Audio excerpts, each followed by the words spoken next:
Welcome to Unbound American Stories, the channel where we uncover the hidden figures of our nation's past, men and women whose extraordinary lives have been overlooked, overshadowed, or simply forgotten. These are the stories of people who defied expectations, shattered barriers, and shaped the course of American history in ways we're only beginning to fully appreciate. And today, we're diving into one of the most remarkable tales you've probably never heard, the story of Mary Ann Brown Patten, the 19-year-old woman who took command of a clipper ship, navigated treacherous waters, and became the first female commander of a merchant vessel in American history. This audio novel is based on AI-generated research, designed to spark your curiosity and introduce you to the incredible lives of these unsung heroes. Think of it as a starting point, a way to contextualize their stories and inspire you to dig deeper. If you're conducting serious research or preparing work for publication, we always encourage you to verify facts and interpretations using peer-reviewed academic and historical sources. Our goal here isn't to be the final word, but to ignite a conversation, to get you excited about our shared history, and to remind you that the past is full of stories waiting to be rediscovered. So, what makes Mary Ann Brown Patten's story so extraordinary? Imagine this. In 1856, at the height of the clipper ship era, Mary Ann, pregnant and just 19 years old, found herself at the helm of the Neptune's car after her husband, the ship's captain, fell gravely ill. For 50 harrowing days, she commanded the vessel through storms, mutiny, and the treacherous waters of Cape Horn. She navigated by the stars, managed a crew of skeptical sailors, and brought the ship safely to port, all while nursing her ailing husband. Her story is one of courage, resilience, and sheer determination, a testament to what happens when someone refuses to accept the limitations placed upon them. But Mary Ann's life was about more than just one incredible voyage. It was a journey of defiance, of love, and of tragedy. It was a story that captivated a nation and challenged the norms of the time. And today, we're honored to bring it to life for you. Now, let me introduce the voice behind this story. Ben is a historian with a gift for storytelling. His deep knowledge and warm, engaging tone make the past feel vivid and alive. So sit back, relax, and let Ben take you on a journey across the high seas and into the heart of one of America's most extraordinary yet forgotten heroes. Ben, take it away. Thank you, Lisa. Mary Ann Brown Patten, the fearless navigator who commanded the seas. Chapter 1. A Childhood Shaped by the Sea, 1837 to 1850. The salty breeze carried the scent of fish, tar, and adventure through the streets of Chelsea, Massachusetts. It was here, on a crisp March day in 1837, that Mary Ann Brown first drew breath. The daughter of a ship captain and the granddaughter of a lighthouse keeper, she was born into a world where the sea was not just a backdrop, it was a way of life. Chelsea in the 1830s was a bustling port town, a place where the clatter of hooves on cobblestones mingled with the creak of ships' masts and the shouts of dock workers. The Brown family lived in a modest but sturdy home near the waterfront, where the rhythm of the tides dictated the pace of daily life. Mary Ann's father, Captain George Brown, was often away at sea, commanding merchant vessels that sailed to far-flung ports like Liverpool, Calcutta, and Rio de Janeiro.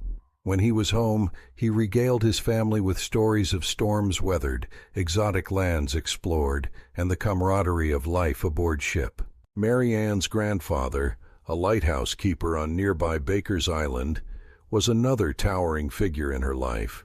He taught her the language of the sea, how to read the clouds for signs of impending storms, how to navigate by the stars, and how to listen to the wind as if it were whispering secrets.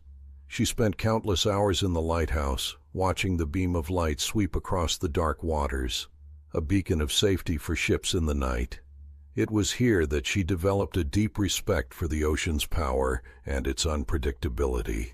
But Mary Ann's childhood was not all adventure and salt air. In mid-19th century America, a girl's education was often limited to the domestic arts, sewing, cooking, and managing a household. Yet Mary Ann's parents, particularly her mother Sarah, recognized their daughter's sharp mind and insatiable curiosity. They encouraged her to read widely, and she devoured books on history, geography, and, most importantly, navigation. She studied the stars with her grandfather's sextant, memorized the constellations, and practiced plotting courses on charts borrowed from her father's study. School was another refuge for Mary Ann. She attended a local academy where she excelled in mathematics and science, subjects not typically emphasized for young women. Her teachers noted her quick wit and determination, though some of her classmates whispered that she was too clever for her own good. Mary Ann paid them little mind. She was too busy dreaming of the day she might set foot on a ship and see the world beyond Chelsea's shores. Yet even as a child, Mary Ann understood the limitations placed on women in her time.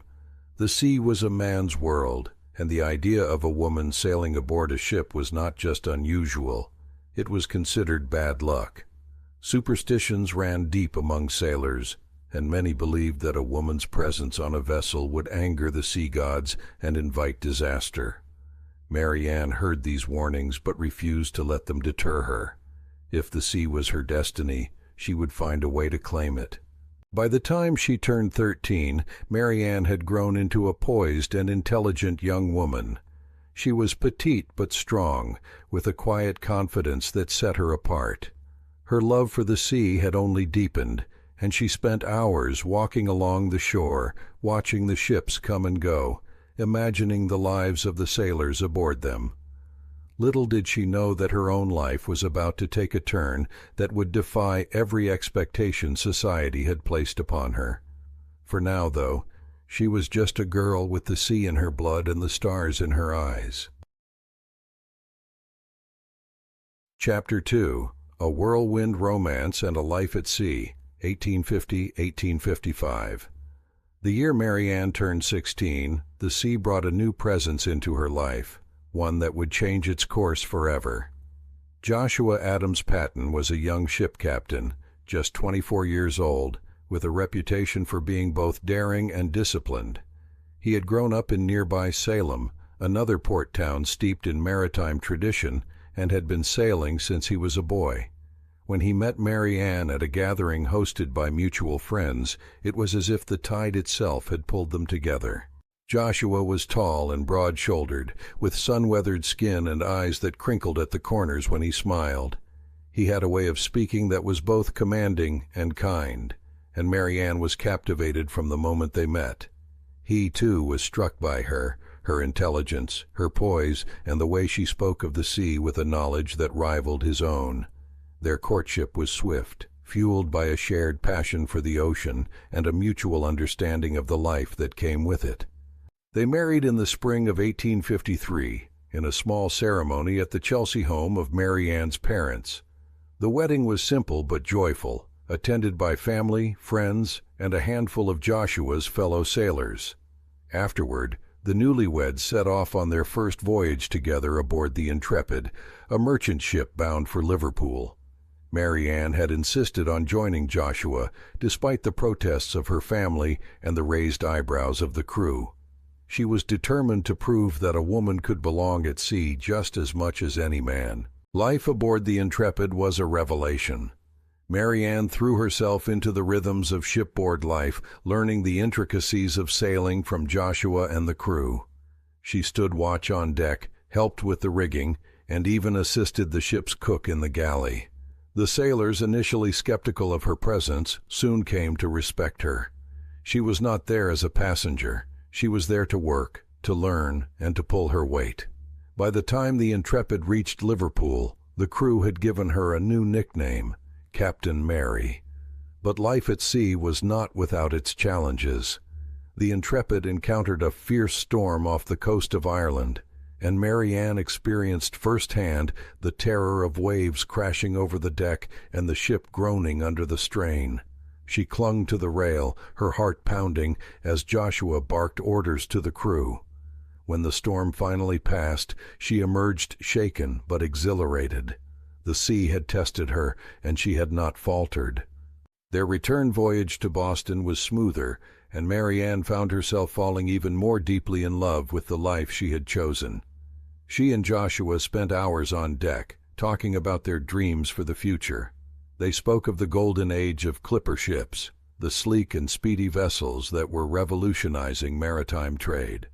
Joshua dreamed of one day commanding a clipper, and Mary Ann vowed to be at his side when he did. Back in Chelsea, Mary Ann discovered she was pregnant. The news filled her with joy, but it also brought a new set of challenges. Society expected women to retreat from the public eye during pregnancy, to focus on domesticity and prepare for motherhood. But Mary Ann was not ready to give up her life at sea.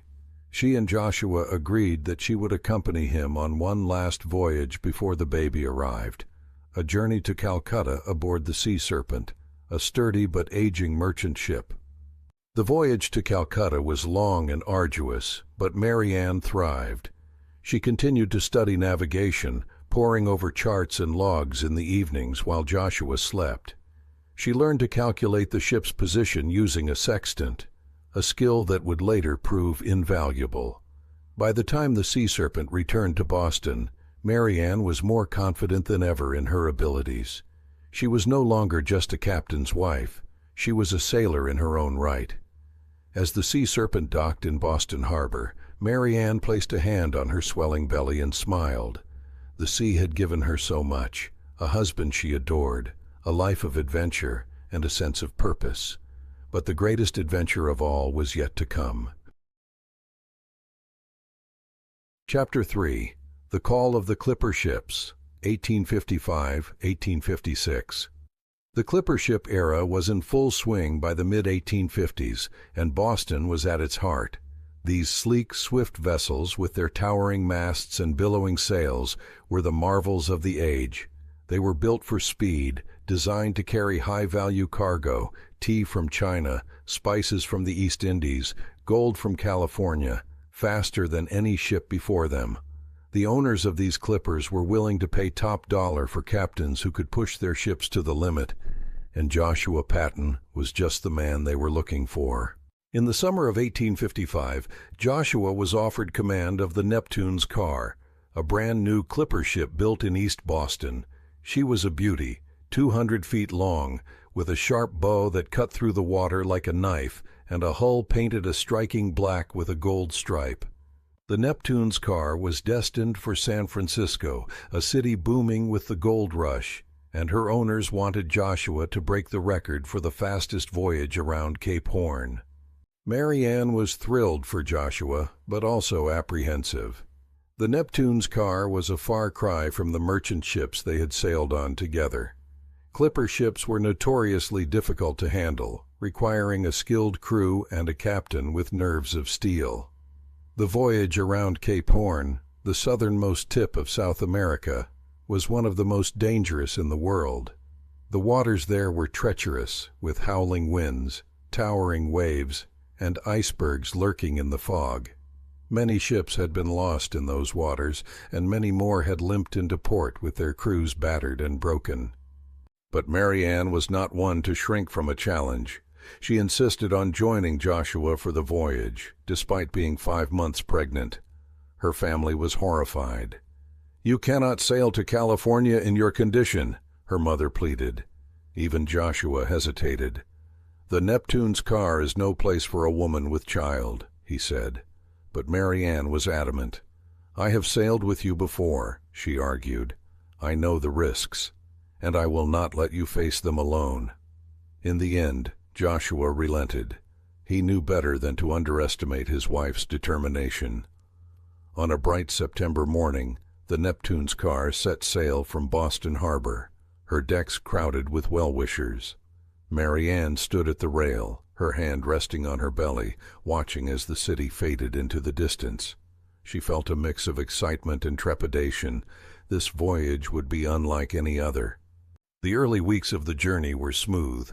The Neptune's car made good time, skimming across the Atlantic with the wind at her back. Mary Ann spent her days on deck, helping where she could and soaking in the beauty of the open ocean. She struck up a friendship with the ship's cook, a grizzled old sailor named O'Malley who had been at sea for decades. He regaled her with stories of his own voyages, and she listened, enraptured. But as the Neptune's car approached the equator, the weather began to change. The air grew thick and humid, and the winds died down, leaving the ship becalmed. Days passed with little progress, and the crew grew restless. Joshua, ever the disciplinarian, kept them busy with drills and maintenance, but the tension was palpable. Mary Ann, too, felt the strain. The heat was oppressive, and her pregnancy made it difficult to sleep. She spent her nights on deck, gazing at the stars and wondering what lay ahead. Then one evening, the wind returned, but it was not the gentle breeze they had hoped for. It came howling out of the south, a precursor to the storms that awaited them at Cape Horn. The Neptune's car lurched forward, her sails straining under the force of the gale. Joshua ordered the crew to reef the sails, reducing their size to prevent them from tearing. Mary Ann watched as the men scrambled aloft, their bodies silhouetted against the darkening sky. As the storm intensified, Joshua turned to Mary Ann. "You should go below," he shouted over the wind. "It's not safe on deck." Mary Ann hesitated. She knew he was right, but she also knew that her place was at his side. "I'll stay," she said firmly. Joshua nodded, his expression a mix of pride and worry. The Neptune's car plunged into the heart of the storm. Waves crashed over the deck, and the wind screamed through the rigging like a banshee. Mary Ann clung to the rail, her heart pounding, as Joshua barked orders to the crew. The ship groaned and creaked, straining against the fury of the sea.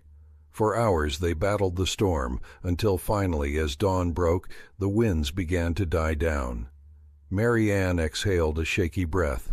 They had survived the first test of the voyage, but Cape Horn still lay ahead, and with it the greatest challenge of their lives.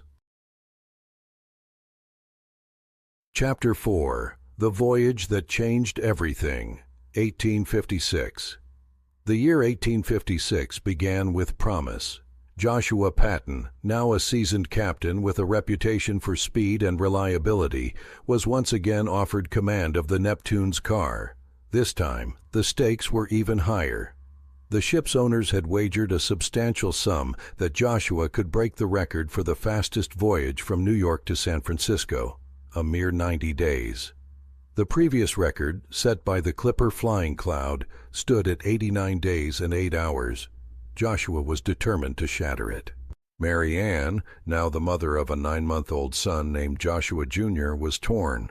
She had given birth aboard the Neptune's car during their previous voyage, a harrowing experience that had left her weak and bedridden for weeks. The thought of leaving her son behind was agonizing, but the call of the sea was too strong to resist. She and Joshua made the difficult decision to leave Joshua Jr. in the care of her parents in Chelsea. It was a choice that weighed heavily on Mary Ann's heart, but she knew it was the only way she could accompany her husband on this historic voyage. The Neptune's car set sail from New York Harbor on July 1, 1856, with a crew of 40 men and a cargo hold filled with goods bound for the booming city of San Francisco. The mood aboard ship was electric.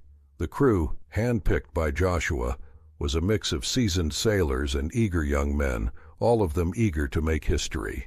Mary Ann, now 19 years old and more confident than ever, took her place on deck, ready to face whatever the voyage threw at them. The first leg of the journey was uneventful. The Neptune's car made steady progress down the Atlantic, skirting the coast of South America before turning west into the vast expanse of the Pacific. Mary Ann spent her days assisting the ship's navigator, a quiet but knowledgeable man named Mr. Thompson.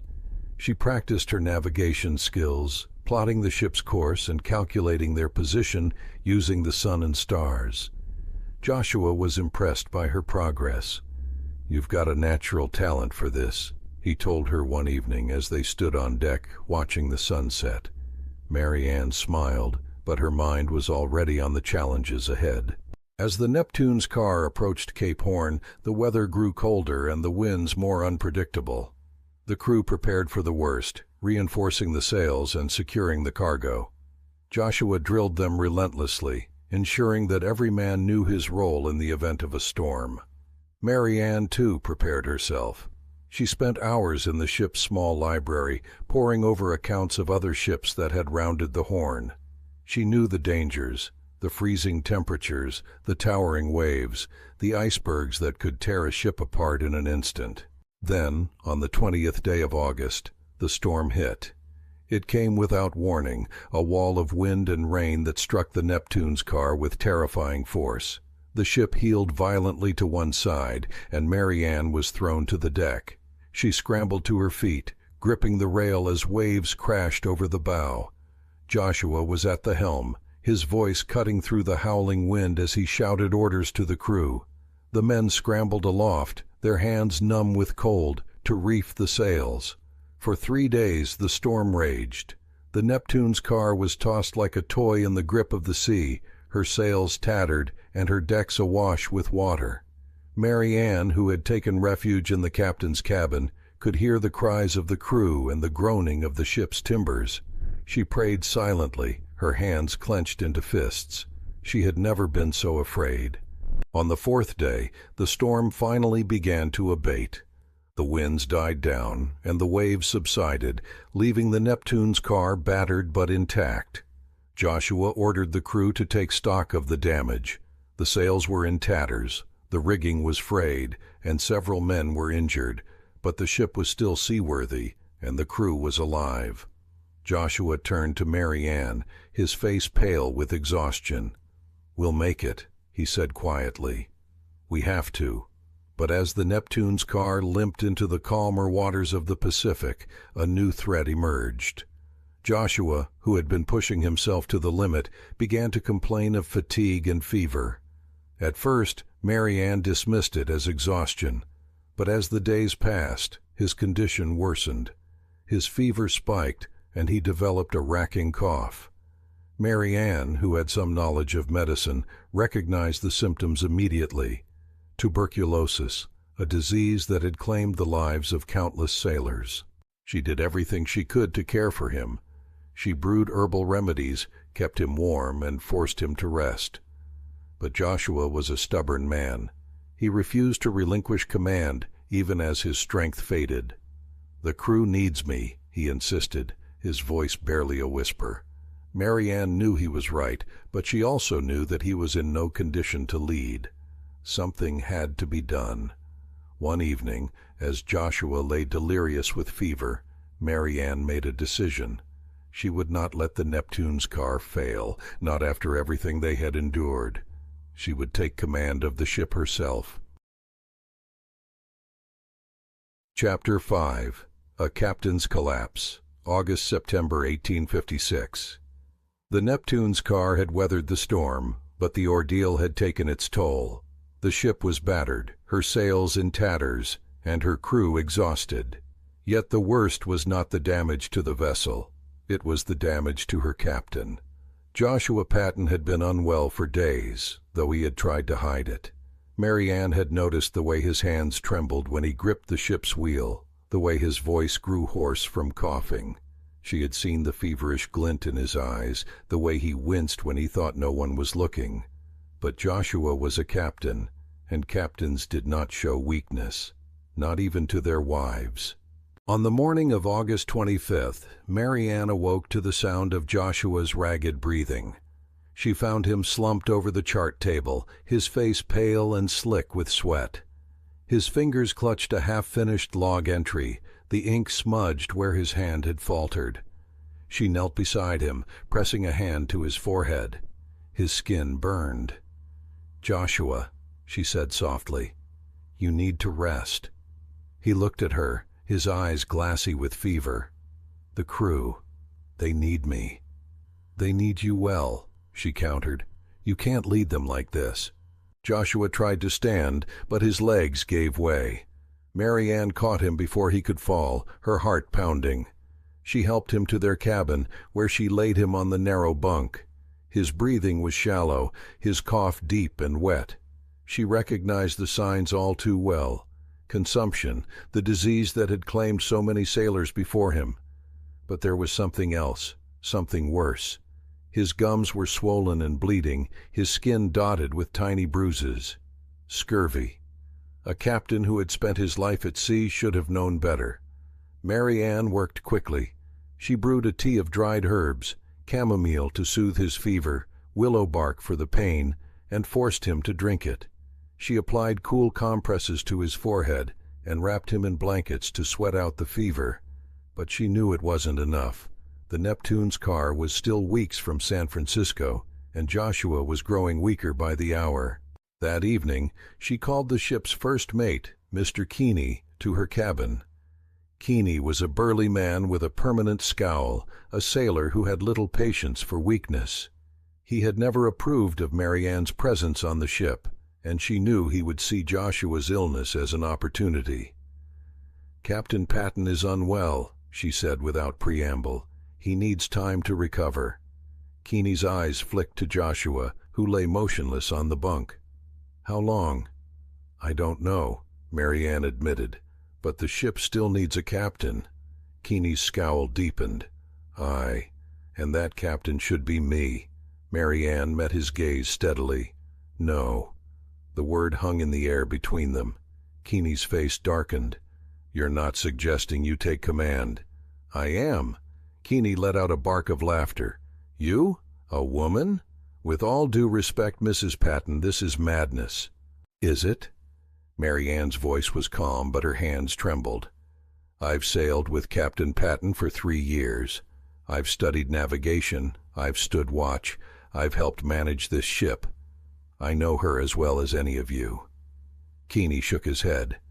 "The men won't follow you. They'll mutiny before they take orders from a woman. Then they'll answer to me," Mary Ann said firmly, "and to the ship's owners when we reach San Francisco." Keeney stared at her, his expression unreadable. Finally, he gave a curt nod. "I'll speak to the crew, but don't expect miracles." Mary Ann watched him go, her heart pounding.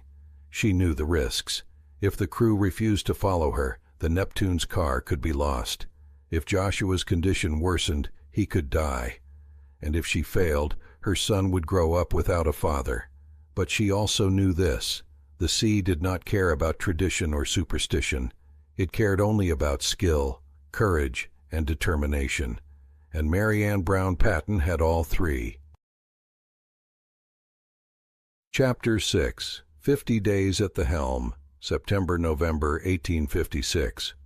The crew of the Neptune's car did not mutiny that night, but neither did they accept Mary Ann as their captain. The next morning she stood on the quarterdeck, dressed in Joshua's coat, a dark wool affair with gold epaulets, far too large for her slight frame. The crew gathered before her, their faces a mix of skepticism, amusement, and outright hostility. Keeney stood at the front, his arms crossed over his chest. Mary Ann did not flinch. She had spent the night reviewing the ship's logs, memorizing their position, and plotting their course. She knew exactly what needed to be done. "Gentlemen," she began, her voice steady, "Captain Patten is unwell. He has asked me to take command of this ship until he recovers. I intend to see us safely to San Francisco." A murmur rippled through the crew. One sailor, a young man with a scar across his cheek, stepped forward. "Beggin' your pardon, ma'am, but we ain't never taken orders from a woman before." Mary Ann met his gaze. "Then it's time you did." She turned to the ship's navigator, Mr. Thompson, a quiet man with a face lined by years at sea. "Mr. Thompson, what is our current position?"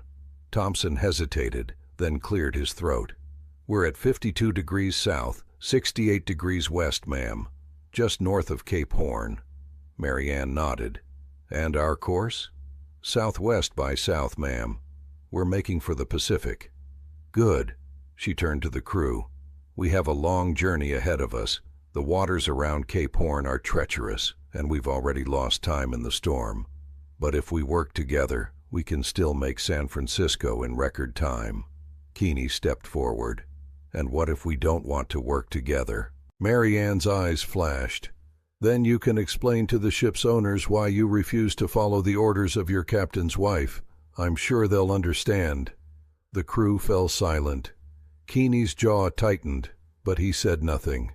Mary Ann turned to the ship's boatswain, a grizzled old sailor named O'Reilly. "Mr. O'Reilly, I want the sails checked and repaired. We'll need every inch of canvas if we're to make up time." O'Reilly touched his cap. "Aye, ma'am." She turned to the helmsman. "Mr. Harris, set a course for 220 degrees. We'll skirt the worst of the Horn and pick up the westerlies on the other side." Harris hesitated, then nodded. "Aye, ma'am." One by one the crew began to move. They worked slowly at first, casting glances at Mary Ann as if expecting her to falter. But she did not falter. She stood on the quarterdeck, her eyes on the horizon, her hands clasped behind her back. She called out orders with confidence, her voice never wavering. And when the crew saw that she knew what she was doing, they began to follow her without question. The first few days were the hardest. The Neptune's car rounded Cape Horn in late September, battling freezing temperatures, howling winds, and waves that towered like mountains. Mary Ann barely slept. She spent her nights in the chart room, plotting their course by the light of a single lantern. She spent her days on deck, her eyes on the sails, her ears attuned to the creak of the rigging. She ate when she remembered, drank coffee to stay awake, and pushed herself to the brink of exhaustion. Joshua's condition worsened. His fever spiked, and his cough grew deeper, racking his body with pain. Mary Ann spent what little free time she had at his side, sponging his brow, forcing him to drink broth, whispering words of encouragement. She refused to let herself think about the possibility that he might not recover. She could not afford to. Meanwhile, the crew's attitude began to shift. They saw the way she handled the ship, the way she anticipated the weather, the way she kept them on course. They saw her standing at the helm in the dead of night, her face illuminated by the moonlight, her hands steady on the wheel, and slowly, grudgingly, they began to respect her. One evening, as the Neptune's car sailed into the calmer waters of the Pacific, O'Reilly approached her on deck. "Ma'am," he said gruffly, "the men want you to know, well, they want you to know they're proud to sail with you." Mary Ann looked at him surprised. "Thank you, Mr. O'Reilly." He touched his cap and walked away, leaving her standing alone under the stars. She allowed herself a small smile. It wasn't much, but it was a start. Chapter 7. The Mutiny and the Madness, October 1856. Respect, however, did not mean obedience. By mid-October, the Neptune's car had been at sea for nearly 4 months. The crew was exhausted, the ship was showing signs of wear, and the initial novelty of Mary Ann's command had worn off. The men were restless, and Keeney was waiting for his moment. It came on a cold, foggy morning. The Neptune's car was making slow progress through a dense bank of mist, the sails barely filled with wind. Mary Ann stood on the quarterdeck, her eyes scanning the horizon, when she heard raised voices from below. She turned just in time to see Keeney and a group of sailors confronting Mr. Thompson near the mainmast. "This is madness," Keeney shouted. "We're lost, we're starving, and we're taking orders from a woman." Thompson, ever the peacemaker, held up his hands. "The captain knows what she's doing. We're on course." "On course?" Keeney sneered. "We should have been in San Francisco weeks ago. This ship is cursed, and it's all her fault." He jabbed a finger toward Mary Ann. The crew murmured in agreement. Mary Ann's heart pounded, but she kept her voice steady. "Mr. Keeney, return to your post." Keeney turned to face her, his eyes burning with anger. "Or what? You'll have me flogged?" Mary Ann descended the steps to the main deck, her boots clicking against the wood. "I will have you put in irons if you refuse to follow orders." Keeney let out a harsh laugh. "You don't have the authority." "I have the authority of Captain Patten," Mary Ann said firmly. "And I have the authority of the ship's owners. Mutiny is a hanging offense, Mr. Keeney. Do you really want to risk that?" Keeney's face twisted. "You wouldn't dare." Mary Ann turned to O'Reilly, who stood nearby with a group of loyal sailors. "Mr. O'Reilly, seize Mr. Keeney and confine him to the brig." O'Reilly hesitated, his eyes flicking between Mary Ann and Keeney. The crew held their breath. Then, slowly, O'Reilly stepped forward. "Aye, ma'am." Keeney's face darkened with rage. "You'll regret this," he snarled. Mary Ann met his gaze without flinching. "No, Mr. Keeney, you will." The mutiny was over before it began. Keeney and his followers were locked in the brig, and the loyal crew members took their places. But the damage was done. The Neptune's car was divided, and Mary Ann knew she could not afford to show weakness. That night she stood alone on the quarterdeck, her hands gripping the rail. The fog had lifted, and the stars shone brightly overhead. She thought of Joshua, lying feverish in their cabin. She thought of her son, waiting for her in Chelsea. She thought of the long journey ahead, and she made a promise to herself. She would not fail. Chapter 8. Landfall and a Hero's Welcome, November 1856. The Neptune's car limped into San Francisco Bay on the morning of November 15, 1856. The city was a chaotic jumble of wooden buildings, tents, and docks, a far cry from the orderly streets of Boston. But to Mary Ann, it might as well have been paradise.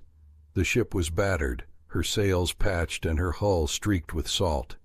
The crew was exhausted, their faces gaunt from months at sea. But they had made it. Against all odds, they had made it. Mary Ann stood at the bow, her eyes fixed on the shore. She had not slept in days. Her dress was wrinkled, her hair tangled from the wind, but she held her head high. She had done what no woman had ever done before.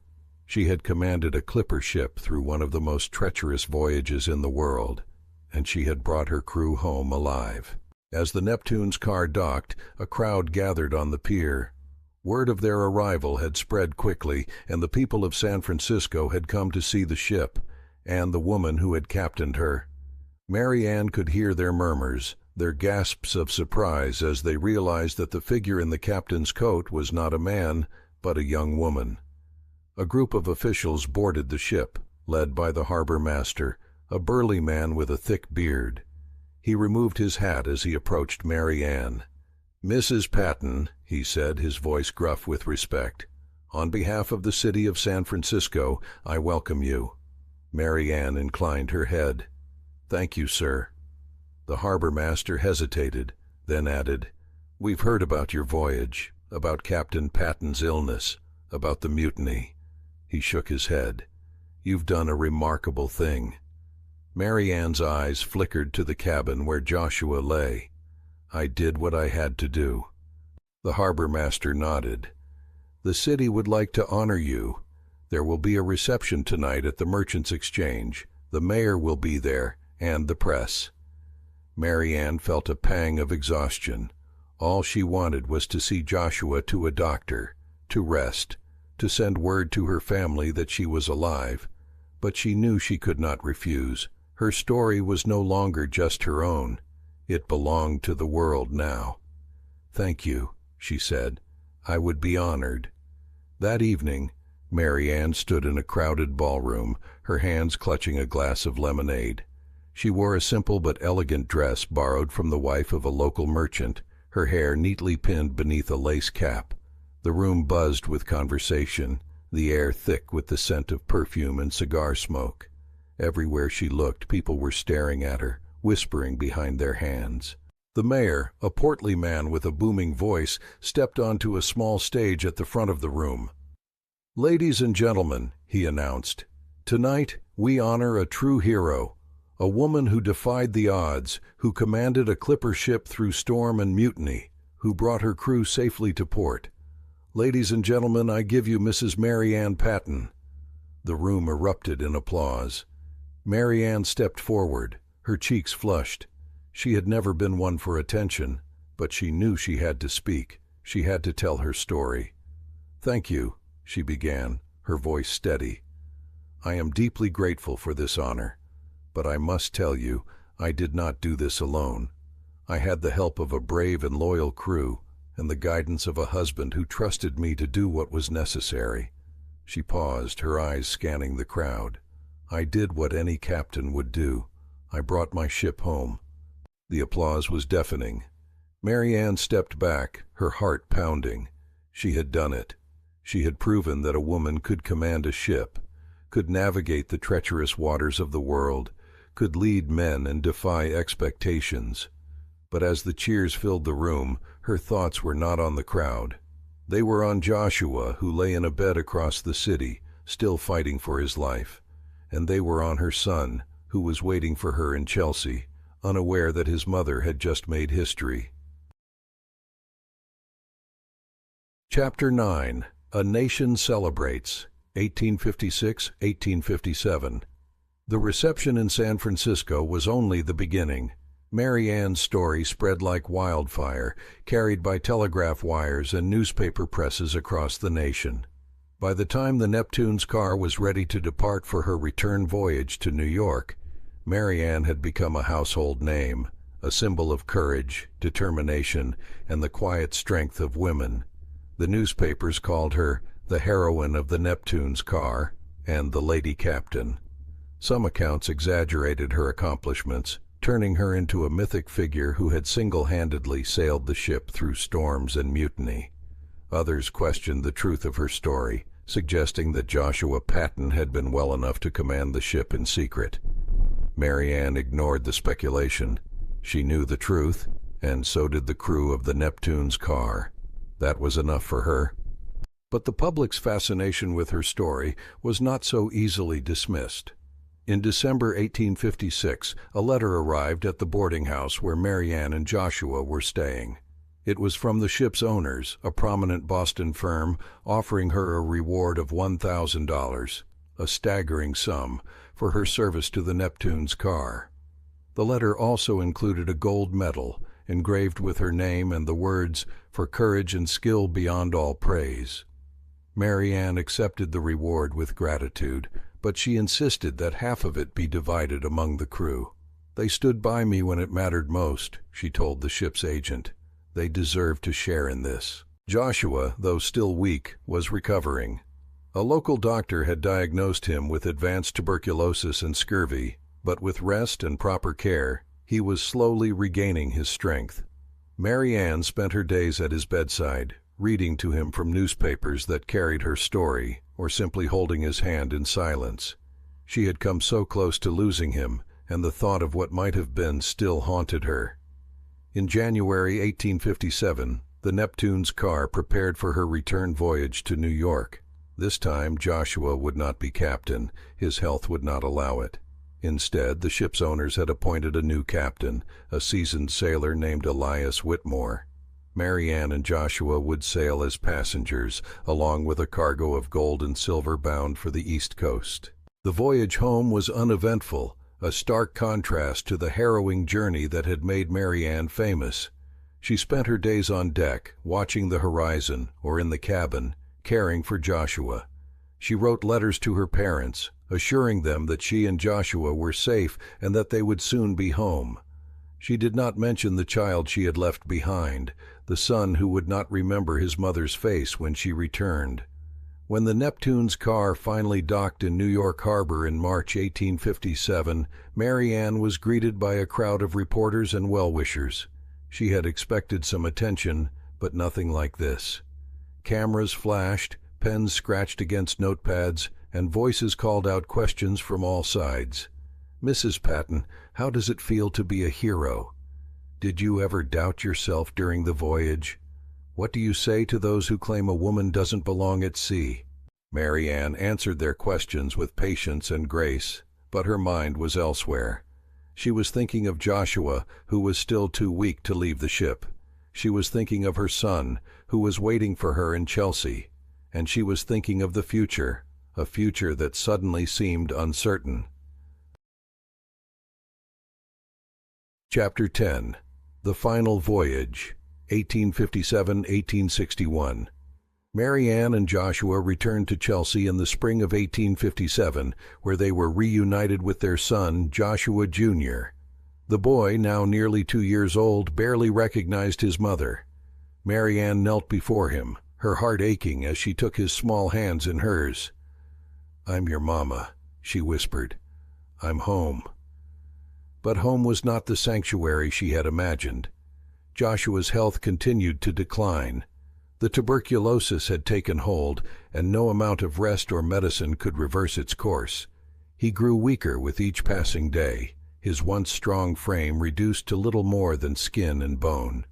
Mary Ann cared for him tirelessly, nursing him through fevers and coughing fits, reading to him, and holding his hand as the life slowly drained from him. In June 1857, Joshua Patten passed away. He was 28 years old. Mary Ann was a widow at 20, with a young son to raise and no means of supporting herself. The $1,000 reward from the ship's owners had been a lifeline, but it would not last forever. She considered returning to sea, but no ship would hire a woman as a captain or even as a crew member. The maritime world was still a man's domain, and Mary Ann's fame had not changed that. Instead, she turned to writing. She penned an account of her voyage aboard the Neptune's car, hoping to sell it to a publisher. The manuscript was detailed and vivid, a testament to her skill as a navigator and her love for the sea. But no publisher was interested. "Women don't write about such things," one editor told her bluntly. And even if they did, no one would read it. Mary Ann refused to be discouraged.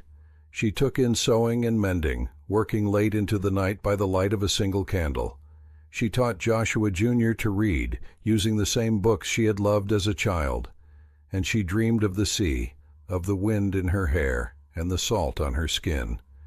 In 1859, she received a letter from the ship's owners.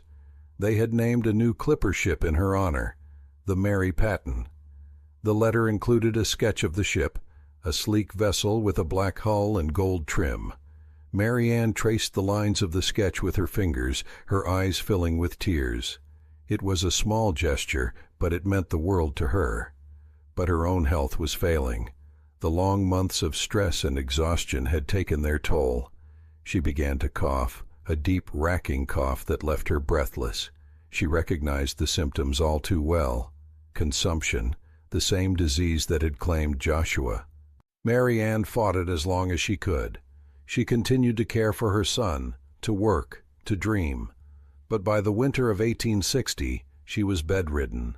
Her parents took her into their home, and her mother nursed her with the same tenderness Mary Ann had shown Joshua. On a cold March morning in 1861, Mary Ann Brown Patten passed away. She was 23 years old. Chapter 11. The Forgotten Heroine, 1861-present. Mary Ann was buried in Chelsea's Woodlawn Cemetery, beneath a simple headstone that read, Mary Ann Brown Patten, 1837-1861, wife, mother, captain. Her death went largely unnoticed. The nation was on the brink of civil war, and the story of a young woman who had commanded a clipper ship was quickly forgotten. For decades, her name faded from memory, her accomplishments relegated to the footnotes of history. But Mary Ann's story was not entirely lost.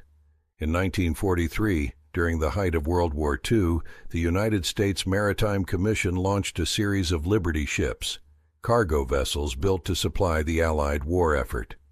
One of these ships was named the SS Mary Patten in honor of the woman who had defied the odds and commanded a clipper ship through storm and mutiny. The ship's christening was a small affair, attended by a handful of maritime historians and the descendants of Mary Ann's family. But it was a reminder that her legacy lived on. In the decades that followed, Mary Ann's story resurfaced in books and articles about women in maritime history. Historians marveled at her courage, her skill, and her determination. She became a symbol of the unsung heroines of the 19th century, women who had defied societal expectations and made their mark on history. Yet even today, Mary Ann Brown Patten is not as well known as she should be. Her name does not appear in most history textbooks. Her story is not taught in schools. She is a footnote, a curiosity, a woman who briefly captured the public's imagination before fading into obscurity. But perhaps that is changing. In recent years, there has been a growing interest in the stories of women like Mary Ann, women who challenged the norms of their time and paved the way for future generations. Documentaries, podcasts, and books have brought her story to new audiences, ensuring that her legacy is not forgotten. Mary Ann's life was short, but it was extraordinary. She was a wife, a mother, a navigator, and a captain. She defied the expectations of her time and proved that a woman could command a ship as skillfully as any man. She faced storms, mutiny, and illness with courage and determination, and she did it all in a world that told her she did not belong. Chapter 12. Lessons from the Sea, Legacy and Inspiration. As we reflect on the life of Mary Ann Brown Patten, it is worth asking, what can we learn from her story? First, courage is not the absence of fear, it is the willingness to act in spite of it. Mary Ann was afraid during those 50 days at the helm of the Neptune's car. She was afraid of the storms, of the mutiny, of the possibility that she might fail. But she did not let her fear paralyze her. She acted, she led, and she brought her ship home. Second, knowledge is power. Mary Ann's ability to navigate the Neptune's car was not a fluke. It was the result of years of study, of practice, of a relentless curiosity about the world around her. She understood the sea, the stars, and the ship in a way that few others did. That knowledge gave her the confidence to take command when it mattered most. Third, society's expectations are not always right. Mary Ann lived in a time when women were expected to be wives and mothers, nothing more. But she refused to be confined by those expectations. She followed her passion, defied the norms of her time, and proved that a woman could do anything a man could do, sometimes even better. Finally, Mary Ann's story reminds us of the importance of remembering the unsung heroes of history. There are countless women like her, women who defied the odds, who made their mark on the world, but whose stories have been forgotten. It is our responsibility to seek out those stories, to tell them, and to ensure that they are not lost to time. Mary Ann Brown Patten's life was a testament to the power of determination, skill, and courage. She was a pioneer, a trailblazer, and a hero. And though her time at sea was brief, her legacy endures. So the next time you stand on the shore and watch the waves roll in, think of Mary Ann. Think of the young woman who stood at the helm of a clipper ship, who faced down storms and mutiny, and who brought her crew home alive. Think of the woman who defied the world's expectations and proved that the sea was not just a man's domain. And remember, the sea does not care about tradition or superstition. It cares only about skill, courage, and determination. Mary Ann had all three, and so, in her own way, do we all.